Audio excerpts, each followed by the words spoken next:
안녕하세요, 써니즈입니다. 오늘 소개해드릴 책은 마인디님의 마인드 룰인데요. 읽으면서 마음이 굉장히 불편했습니다.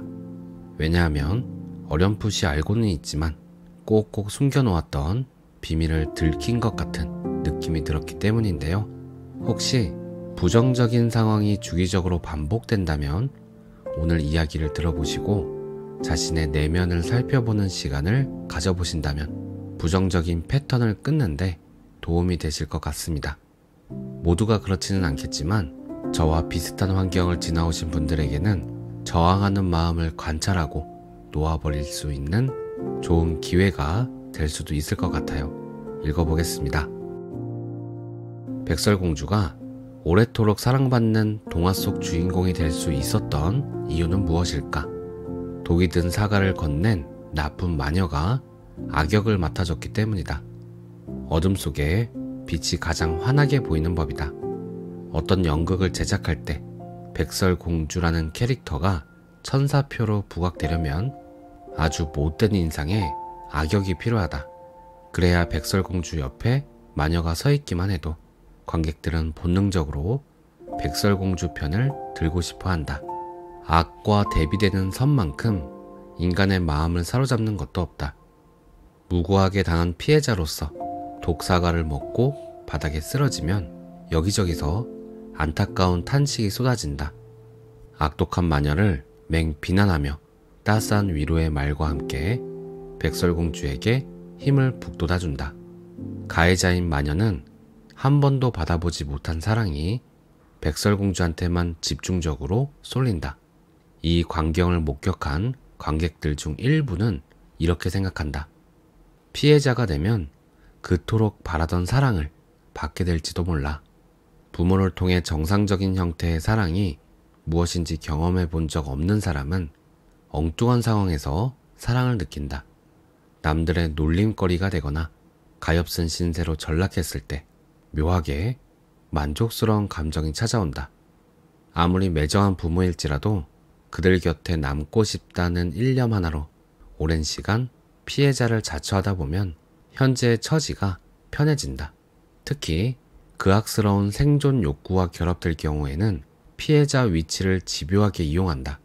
꽤나 매력적인 피해자 메리트가 존재하기 때문이다. 삶 속에서 이따금씩 피해보는 건 불가피하지만 고질적인 피해자로 산다면 스스로 원했던 결과일 수 있다.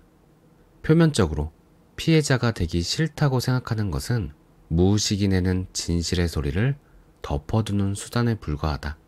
한 사람 속 두 존재가 동상이몽을 꾸고 있을 줄 상상이나 했겠는가? 괴롭다고 말하면서 적극적인 변화를 추구하지 않을 땐 분명한 메리트가 존재한다는 의미다. 피해자로 살면 어떤 점이 좋을까? 먼저 가해자에게 모든 책임을 떠넘길 수 있다. 극히 예외적인 사례를 제외하고 어떤 문제든 개인의 부족함에서 비롯된다. 평상시 잘 숨겨왔던 무지와 어리석음이 특정 사건에 의해 드러났을 뿐이다. 물론 불순한 의도로 이를 꾀한 가해자가 잘못한 건 맞다. 그러나 매 순간 경솔하게 행동하고 자아 성찰을 게을리해온 피해 당사자의 탓도 있다. 하나부터 9까지 가해자 잘못이더라도 마지막 10번째 원인은 본인 안에서 찾아야 한다. 뼈아픈 실언 중 일부는 분명 자신의 열등함에 기인한다. 이 사실을 받아들이는 게 여간 어려운 일은 아니다. 이왕 피해 당한 김에 전적인 피해자가 되는 쪽이 차라리 마음이 편하다. 인생의 실패자가 된 이유는 다름 아닌 저 사람 때문이라고 주장함으로써 나의 시선과 남의 시선을 가해자에게만 고정시킨다. 둘추기 싫은 무능하고 열등한 모습을 가리기 위함이다. 개중에는 이번 사건과 아무런 관련 없는 일까지 끌어들여 피해 범위에 넣기도 한다.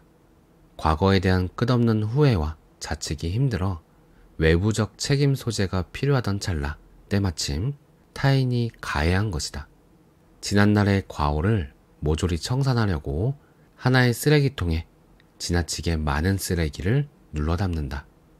다음으로 피해자의 탈을 쓰고 남들을 은근히 가해하면서 살 수 있다. 타고난 카르마 내지는 유년 시절 입력된 경험 정보로 인해 강한 공격성이 생긴 경우 어디론가 발산하지 않으면 괴로워서 견디기 힘들다. 사납게 으르렁대는 마음 에너지를 지금 당장 처리하고 싶은데 내세울 명분이 없어 고민스럽다. 이때 주로 사용하는 것이 피해자의 탈이다.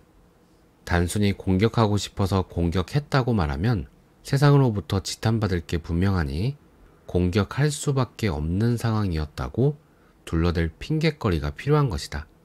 주변 사람이 자그마한 빌미만 제공해도 얼른 피해자의 위치에 선다.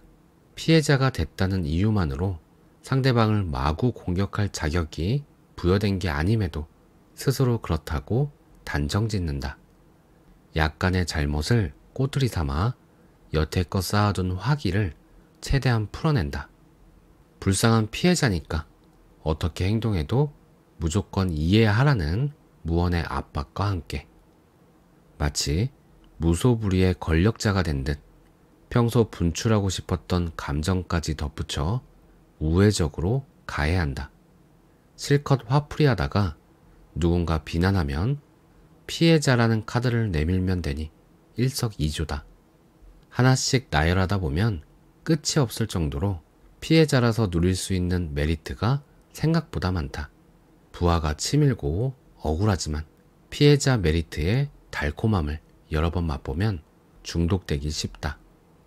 당하는 횟수가 늘어날수록 굴욕감은 꽤 견딜만해지는 대신 피해자 메리트의 당도는 점점 높아지므로 변화의 필요성을 느끼지 못한다. 피해자 신세에서 벗어날 기회가 와도 왠지 거부감이 들고 불안해진다. 피해자 타이틀을 내려놓으면 존재의 본색이 가감없이 드러나기 때문이다. 머릿속에서 가해자라는 단어를 지우는 순간 원래부터 못나고 부족한 자아와 똑바로 마주해야 한다. 내면은 분노로 가득하지만 올바른 방식으로 정정당당하게 화낼 자신이 없어 피해자의 탈을 집어드는 비겁함도 선명하게 보인다. 지옥을 통과해야 천국의 문이 열리듯 인정하고 싶지 않았던 모습을 끄집어낼 때 존재의 근본적인 변화가 일어난다. 숨기고 싶은 것이 사라지니 마음 깊숙한 곳에서부터 떳떳한 느낌이 샘솟는다. 단, 천국에 도달할 때까지 인내했다는 전제하에. 피해자 메리트 중독자들은 심각한 금단 증상을 겪는다. 끝내 괴로움을 참지 못하고 또다시 피해당할 만한 상황 속으로 스스로 뛰어든다. 뻔히 불행이 예견됨에도 포악한 성격의 애인과 사귀거나 위험한 줄 알면서도 대출금을 몽땅 주식에 투자한다. 언젠가 남 탓, 세상 탓으로 끝날 비극은 그렇게 시작된다. 주변 사람들의 조언은 절대 듣지 않으며 기어이 피해자가 되기 위해 백방으로 애쓴다. 잠깐의 도피를 위해 손댔던 피해자의 탈은 어느 순간부터 가면이 아닌 실제 피부처럼 느껴지고 떼어내야겠다는 생각조차 하지 못하게 만든다. 그 결과 피해자의 눈으로 관찰하고 피해자의 두뇌로 해석하고 피해자의 입으로 말한다. 일상에서 벌어지는 모든 일들이 가해처럼 보이는 망상까지 생긴다. 예를 들어 어린 아이들이 식당에서 소란스럽게 떠든다고 하자. 피해자의 탈을 쓴 사람은 항상 다른 손에 가해자의 탈을 들고 있다. 경미한 자극만 생겨도 그 가해자의 탈을 상대방에게 덮어 씌우기 위해서다. 즉, 이분법적으로 생각한다. 세상 사람들을 오로지 피해자 아니면 가해자로 분류한다. 대부분 피해자를 자처하므로 웬만한 상대방은 가해자로 간주한다.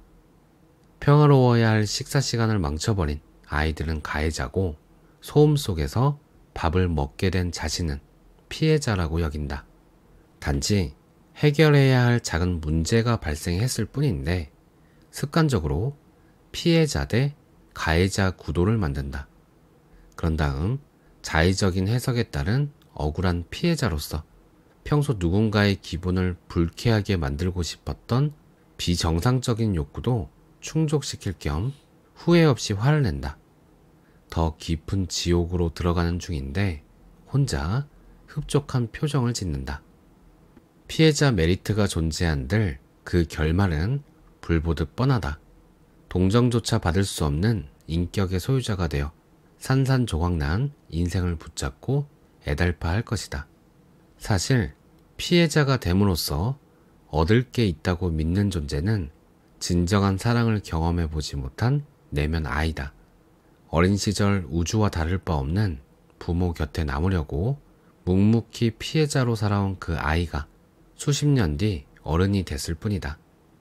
피해자 위치에서 벗어나는 건 부모와의 헤어짐을 의미한다고 생각했던 내면 아이의 믿음이 뿌리 깊게 박혔던 결과다. 세상 사람들은 어리석고 비겁하다며 손가락질 하겠지만 피해자의 첫 번째 메리트는 부모의 사랑이었기에 그토록 벗어나기 어려웠던 것이다. 이런 사실을 자각한 순간부터 피해자 메리트는 허상에 불과했음을 깨닫게 되고 이분법적인 사고체계도 허물어진다. 피해자와 가해자가 아닌 사랑으로 하나된 우리의 기쁨을 누리면서 순수 의식이 선사한 사랑 메리트에 푹 빠지게 된다. 오늘 내용은 여기까지입니다. 앞에서도 말씀드렸지만 지금 피해자가 된 상황에 처해 있다고 모두가 다 오늘 이야기에 해당하는 것은 아닙니다. 다만 자신을 돌아봤을 때 잘못된 선택으로 고통받거나 후회하는 일이 반복적으로 일어나고 있고 이러한 패턴이 자신에게 왜 자꾸 일어나는지 궁금증이 일어나고 그래서 정말 이 패턴을 끊고 싶은 마음이 든다면 진짜 자신의 모습을 들여다볼 준비가 되었다는 거죠. 그동안 보기 싫어서 외면하고 있었던 자신의 모습을 대면할 기회가 찾아온 겁니다. 이게 별거 아닌 것 같지만 참 어려운 일이에요. 왜냐하면 우리는 좋은 모습만 보고 싶고 나 자신도 좋은 사람이고 싶기 때문에 사람들이 싫어하고 나도 싫은 모습은 숨기려고 합니다. 쳐다보지도 않으려고 오랜 시간 노력해왔기 때문에 그것은 습관으로 굳어졌고 싫어하는 내 모습을 보는 것은 두려운 일이 되어버렸습니다. 그래서 진짜 자신을 마주하는 일은 용기가 필요한 것 같아요. 용기를 갖고 그동안 싫어하고 피했던 내 모습을 마주할 수 있게 된다면 놀라운 일이 일어나기 시작합니다. 내면에서 시작된 변화가 외부에도 영향을 주기 시작합니다. 하지만 감당할 수 없을 것만 같은 숨겨졌던 큰 저항들도 나타나기도 하는데 정말 피하고 싶었던 것들이 현실에서 차례로 나타납니다. 이때의 두려움과 고통은 사람마다 다른 것 같아요. 이때 계속 내 안에 있었던 그 두려움마저도 인정하고 받아들이기를 계속 하다 보면 에너지들이 풀려나는 게 느껴집니다. 에크하르트 톨레가 말한 받아들이고 용서할 때 존재와 가까워진다는 의미를 직접 체험하게 됩니다. 자신의 밉고 싫었던 모습들을 외면했었지만 이젠 그러한 나의 모습마저도 받아들이고 용서하는 과정임이 느껴집니다. 그리고 반복된 패턴이 끊어졌음을 시간이 지날수록 알아차리게 됩니다. 이 경험을 잘 겪었다면 이제 삶에서 일어나는 문제들은 나와 관계에 있음을 알게 되고 내 안에 속박된 것들을 해방시키는 기회로 보이기 시작합니다.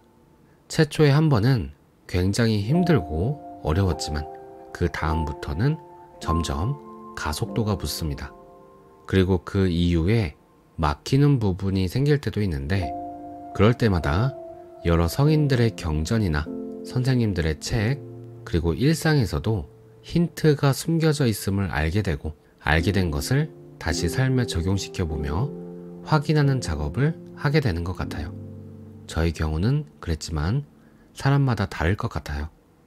오늘은 여기까지입니다. 오늘도 삶에서 마주하는 모든 순간에 가슴을 열고 감사와 사랑을 발견하겠습니다. 오늘도 평온한 하루 보내세요. 감사합니다.